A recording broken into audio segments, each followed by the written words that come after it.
Bonjour à tous, alors voici une petite vidéo préparatoire de l'interrogation qui aura lieu mercredi prochain, comme l'ont demandé certains élèves, puisqu'apparemment ça intéresse certains de pouvoir se préparer. Alors je vous mets là l'ensemble des questions ou des exercices qui sont possibles. Vous n'aurez pas tout, mais je vous présente les exercices qui seront possibles d'avoir et les questions que vous aurez peut-être lors de cette interrogation. Alors d'abord vous savez qu'il y a deux parties, une partie leçon, savoir son cours, une partie faire des exercices. Je vous présente d'abord les questions possibles de savoir son cours. Donc dans les définitions, je vous demanderai 4 définitions parmi celles-là. Ensuite, je pourrais vous demander les 3 particularités de la Terre. Souvenez-vous, on avait vu ça en début. Pourquoi les êtres vivants sont apparus dans l'eau? C'est un rapport avec les ultraviolets, pour ceux qui s'en souviennent. Pourquoi on peut dire que les vents et les courants sont liés à l'inclinaison de l'axe de rotation de la Terre? Alors ça, c'est la petite vidéo qui vous montre la répartition de la chaleur. Évidemment, quand vous devez expliquer, vous devez justifier vos réponses, hein, n'oubliez pas. Expliquer en quoi la planète Terre est unique dans le système solaire. Alors évidemment, c'est un rapport avec les particularités de la planète Terre. Vous n'aurez pas ces deux questions dans le même devoir, bien évidemment. Expliquer pourquoi il a fallu des changements de l'atmosphère pour que la biosphère apparaisse, c'est-à-dire pourquoi il a fallu que la composition de l'air change pour que la biosphère puisse apparaître sur les continents. Je vais le préciser, hein. Et enfin, dernière question possible de cours, citer un exemple d'activité interne, donc qui se passe à l'extérieur de la Terre, et un exemple d'activité externe, donc qui se passe dans l'atmosphère ou dans l'hydrosphère, à l'extérieur de la Terre, qui montre que la Terre est une planète active. On dit que c'est une planète vivante. Donc vous avez bien compris, vous aurez 4 questions parmi ces 7-là lors du devoir. Ensuite, pour les exercices, voici un premier exercice qui est possible. On vous montre ici, donc là vous avez le petit texte explicatif et là les questions. On vous montre ici un séisme qui s'est produit à 18h37 et qui a été enregistré à 2 stations sismographiques. Donc vous avez le sismogramme de Marie-Galante qui est ici et le sismogramme de la Martinique qui est ici. Et vous remarquez que les cercles peuvent montrer les vibrations sismiques. Donc vous avez là la Martinique et un peu plus loin Marie-Galante. Donc quelles sont les villes qui enregistrent le séisme? Il suffit de prendre les informations dans le document. Le séisme a-t-il été enregistré en même temps dans les deux villes? Donc vous regardez l'endroit et l'heure à laquelle est arrivé le séisme. Et enfin, il faut expliquer en le justifiant, donc il faut bien préciser comment vous arrivez à cette réponse, pourquoi les heures d'enregistrement des deux séismes et les enregistrements des séismes sont différents. Et effectivement, vous voyez qu'à la Martinique, on a ce type d'enregistrement, alors qu'à Marie-Galante, on a ce type d'enregistrement un peu après. À vous de le justifier d'après ce que vous connaissez des vibrations liées au séisme. Autre exercice possible pour comprendre les courants marins en Atlantique Nord.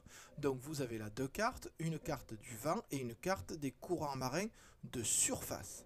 Donc l'idée c'est de comparer ces deux cartes et notamment le sens des flèches pour dire pourquoi les mouvements de l'atmosphère et de l'hydrosphère, donc de l'air et de l'eau, sont liés. Comment on montre qu'il y a un lien entre ces vents et ces mouvements marins et comment on le voit grâce à ces flèches. Autre exercice possible, vous avez ici deux photographies de volcans. Je vous demande d'expliquer en le justifiant, c'est-à-dire en disant sur quel élément vous vous appuyez, à quel type de volcan ils appartiennent. Je rappelle les types de volcans, explosifs et effusifs, et il faudra justifier, dire celui-là c'est un explosif, parce que je vois ça, ça, ça, ça, ou un effusif parce que je vois telle chose, telle chose, telle chose. Exercice suivant possible, encore un exercice sur un séisme. Donc vous avez ici une carte qui représente un séisme de 1887 qui a lieu, regardez, à côté d'Avignon, à Menton. Donc vous avez avec une carte qui représente l'intensité des dégâts.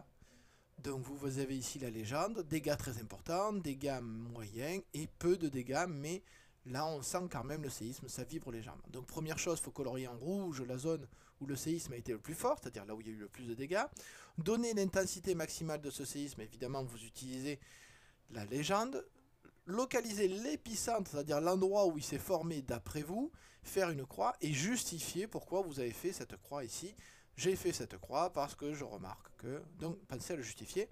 Et enfin, expliquer pourquoi les dégâts sont plus importants à Cannes, moins importants, pardon, à Cannes qu'à Menton. C'est un rapport bien évidemment avec la distance et ce que vous connaissez déjà des vibrations liées au séisme. Exercice suivant, vous avez ici un petit texte qui vous reprend un, deux, 3, 4, 5 volcans. Et grâce à ce texte, vous allez me dire si c'est un volcan explosif ou effusif. Donc vous avez les noms en gras. Et bien entendu, vous devez justifier votre réponse en précisant ce qui dans le texte vous a permis de donner cette réponse. Enfin, dernier exercice possible. Vous avez ici une expérience qui a été faite en classe par des élèves. Donc vous avez un bloc froid, une bougie. Ici, vous avez un fumigène et on voit que la fumée fait ce type de mouvement, bien évidemment, ce qu'on a appris en classe. Donc vous avez à placer la légende, c'est pour ça qu'il y a l'espace ici. Pensez à mettre le titre dessous, pour ça qu'il y a la place aussi. Mettre des flèches sur la photographie pour montrer dans quel sens se déplace l'air dans l'aquarium. Alors vous le savez, il y a des mouvements liés à la température, ce qui se passe quand la température est basse, ce qui se passe quand la température est haute. Et enfin, vous utilisez cette expérience et vos connaissances, c'est-à-dire qu'on a déjà fait en classe, pour expliquer pourquoi à Avignon il y a beaucoup de vent. Et pour rappel, pour vous aider, les Alpes sont une zone froide, alors que la mer Méditerranée est une zone chaude. Avignon, du coup, se situerait un peu entre les deux dans cette expérience. Donc j'espère que grâce à ça, vous pourrez préparer correctement votre contrôle et que vous réussirez au mieux. Donc je vous dis à bientôt et bonne évaluation.